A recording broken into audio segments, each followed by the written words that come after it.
lingkungan sudah di tahap krisis, seringkali ditemui dalam lingkungan terdekat, bahwa terdapat sampah yang tak beraturan pada tempatnya. Memang krisis kebersihan lingkungan banyak sekali macamnya, dari lingkungan daratan maupun perairan. Namun kali ini saya akan mengangkat isu krisis kebersihan lingkungan, khususnya perairan sungai.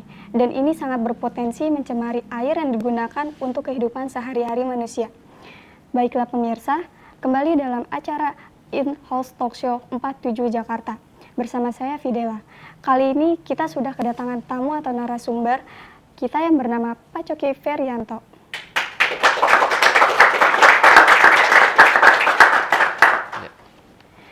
Baik Bapak, apa kabar? Alhamdulillah baik. Kalau boleh saya tahu profesi utamanya apa tuh Pak? Ya, untuk saat ini saya di advertising, sekaligus untuk aktivitas seharinya adalah aktivis lingkungan hidup. Dan sudah berapa lama menjadi aktivis lingkungan? Untuk di aktivis lingkungan, alhamdulillah di kerelawanan saya sudah 25 tahun. Kalau concern dalam lingkungan hidup kurang lebih 8-7 tahun. Baik Bapak, sangat lama sekali ya Pak dalam mendalami profesi. Ya. Boleh saya lanjut untuk pertanyaan selanjutnya Pak?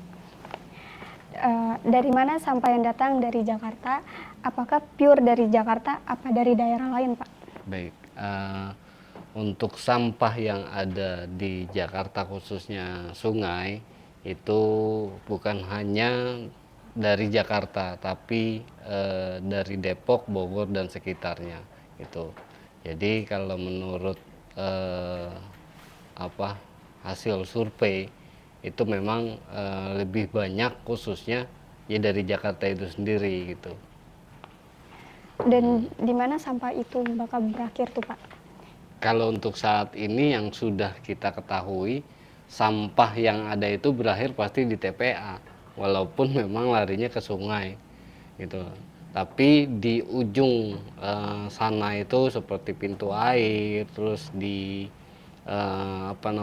pintu air Manggarai dan pintu air Karet Pejompongan itu kan ada SDA yang seringkali mengangkut sampah-sampah sungai yang pada akhirnya setiap kali sampah yang diangkut itu akan dibawa lagi oleh truk-truk yang mengarah kepada Bantar Gebang gitu. Pada akhirnya memang sudah diketahui bahwasanya sampah yang ada dari kali itu kurang lebih sehari itu bisa sampai 30-45 ton yang dibawa dari sungai.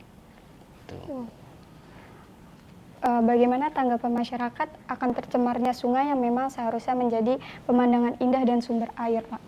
Ya, tanggapan masyarakat kalau menurut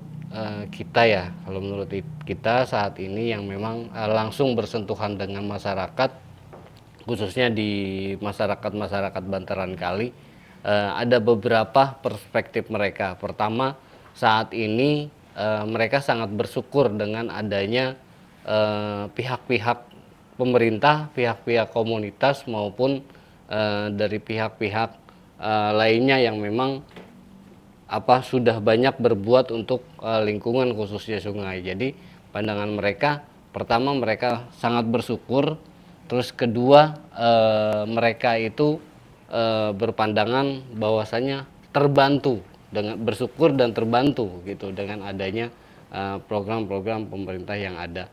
Terus kedua, ketika terjadinya pencemaran yang ada, terkadang mereka cuman bisa menanggapi atau bisa menyalahkan gitu, tapi tidak mau melakukan banyak dan berupaya gitu, hanya menyalahi, tapi tidak upaya yang dilakukannya nggak ada, kesadarannya pun nggak ada, tetap aja dengan adanya pencemaran yang ada, tetap aja dia malah sengaja membuang sampah ke sungai. Bahkan boleh dibilang sungai itu adalah tempat sampah terpanjang seperti itu. Dari tahun kapan sudah terjadi hal seperti itu Pak? Ya, untuk tahun berapa sungai itu sudah menjadi tempat sampah terpanjang itu sekitar di abad 19 ya. Di abad 19 mulai adanya penduduk-penduduk yang datang ke Jakarta, masyarakat-masyarakat luar yang datang ke Jakarta yang tanpa disadari justru malah kami melihatnya mereka jadi penduduk liar yang hingga akhirnya mendirikan sebuah bangunan-bangunan yang di bantaran kali gitu loh. Di bantaran kali akhirnya mereka menancapkan kayu di bantaran kali sehingga saat terjadinya hujan penyumbatan itu terjadi dan kedisiplinan mereka pun juga tidak Jadi tidak terganggu ya, Pak. jadi terganggu akhirnya dia membuang sampah ya di kali apa semua segala macam karena memang satu kependudukan mereka pun juga nggak jelas sebenarnya ini orang mana gitu kan karena kan dia penduduk Pendatang. pendatang yang datang yang akhirnya berdiri di bantaran-bantaran kali itu seperti itu. Jadi bahkan kalau kita lihat di beberapa tahun yang lalu sungai itu seperti sampah itu sudah menjadi sebuah jembatan bahkan bisa menjadi sebuah lapangan yang bisa diinjak-injak gitu karena saking padatnya dan airnya pun juga berjalan gitu jadi dia saking banyaknya hambatan-hambatan untuk berjalan tidak jalan sampah akhirnya mampet dan menjadi sebuah kepadatan sampah dan bisa diinjak dan bisa dijadikan jembatan gitu seperti itu. Kalau boleh tahu Bapak sudah mengambil sikap apa untuk hal tersebut, Pak? Untuk sikap kami sudah melakukan beberapa campaign-campaign yang kami lakukan, terus juga aksi-aksi sosial, aksi-aksi kebersihan yang alhamdulillah banyak dibantu oleh pihak pemerintah dari komunitas-komunitas bahkan individu perorangan yang memang sudah banyak ngebantu kita dalam pergerakan aksi sosial kebersihan ya gitu. Kebersihan sungai khususnya gitu dan upaya-upaya yang sudah kita lakukan juga sudah selain campaign kita juga mengadakan sebuah teguran-teguran terhadap peraturan-peraturan yang ada gitu seperti kalau di sungai itu ada yang namanya kita buat patroli sungai gitu jadi ketika memang ada masyarakat yang membuang sampah saat itu ketahuan sama kita ya kita langsung tegur kita langsung memberikan edukasi untuk masyarakat bantaran kali khususnya gitu dan luasnya itu untuk masyarakat yang ada biar tingkat kesadaran masyarakat itu sendiri itu semakin meningkat gitu jangan semakin merosot gitu seperti itu. Baik Bapak, upaya yang sudah dilakukan pemerintah setempat untuk menangani hal ini, namun mengapa hal ini masih sering terjadi itu Pak?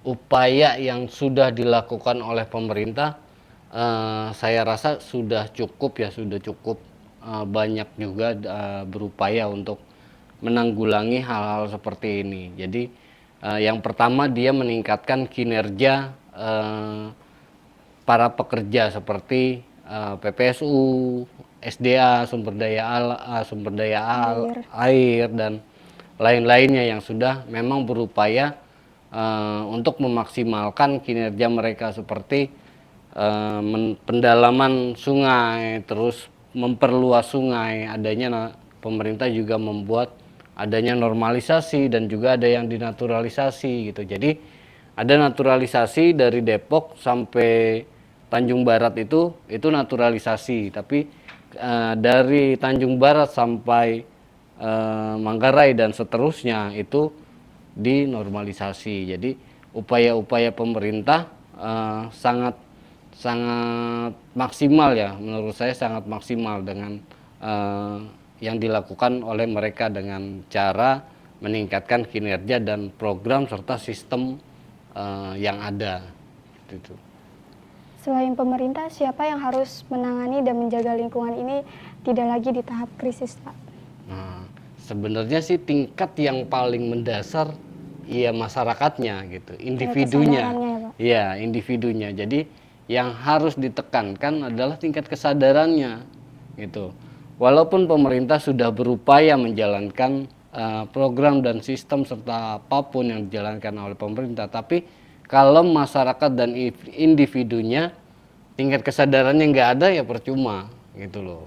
Tidak akan membantu gitu loh, tidak akan membantu menyelesaikan permasalahan krisis lingkungan gitu. Pemerintah sudah berbuat di sini Nggak ada kesadarannya ya, iya Pak. nggak ada kesadarannya gitu. Maka selain kita berupaya, selain kita mengambil sikap, kita juga pemerintah juga sudah membuat aturan-aturan seperti denda saat pembuang sampah sembarangan dengan undang-undang sekian, dengan apa namanya, dengan peraturan daerah gitu, apa semua segala macam. Tapi peraturan itu juga kan Nggak berlaku di masyarakat ya, Pak. iya gitu, perlu dijalani, nggak hanya sebatas tulisan gitu. Ada yang mau memang bersikap itu konsisten dengan peraturan, dan juga ada yang cuek ya, Pak. iya, ada yang cuek gitu.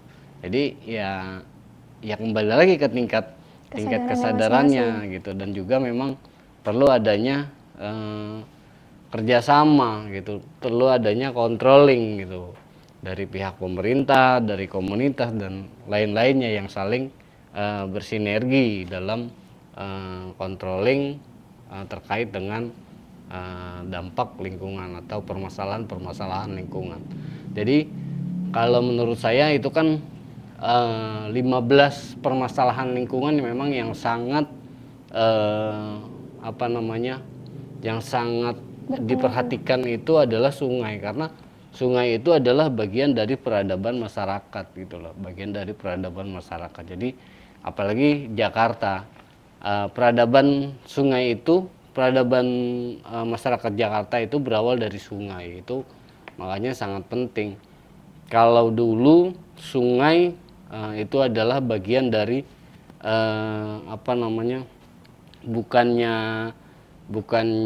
background, tapi dia foreground yang memang ada di depan rumah, bukan di belakang rumah. Jadi kalau dulu orang tidak membuang sampah ke sungai karena dia adanya di depan rumah, tapi kalau sekarang adanya di belakang rumah. Jadi sungai itu sampah dibuang ke belakang rumah gitu. Kalau dulu adanya di depan rumah, jadi dijadikan pemandangan gitu, dia tetap menjaga gitu. Nah, tingkat kesadarannya itu saat ini ya sudah teriris zaman ya kan, teriris zaman apa semua segala macam, hingga akhirnya ya sudah sungai dikebelakangi gitu, di belakang rumah, jadi ngebuangnya ya ke belakang rumah nih sampah gitu. Seperti itu. Bapak ada pesan nggak untuk masyarakat sekitar agar tidak membuang sampah sembarangan lagi, Pak? Ya, untuk saat ini ya pesan saya sih yang pertama mungkin ya kita tingkatkan kesadaran berawal dari konsisten dengan diri kita sendiri, karena kita tidak bisa menyadarkan orang lain tanpa adanya kesadaran di diri kita sendiri. Jadi yuk kita bangun kesadaran diri kita sendiri, individu kita sendiri. Jadi dimulai dari diri sendiri Diri ya, sendiri, yuk kita bangun individu yang mempunyai kesadaran tinggi. Baiklah Bapak, sungguh penuh informasi dan memberikan kita edukasi, terutama memberi wawasan akan pentingnya kesadaran masyarakat, bahwa semua yang ada dimulai dari diri kita sendiri. Baiklah Pak Coki, Ya.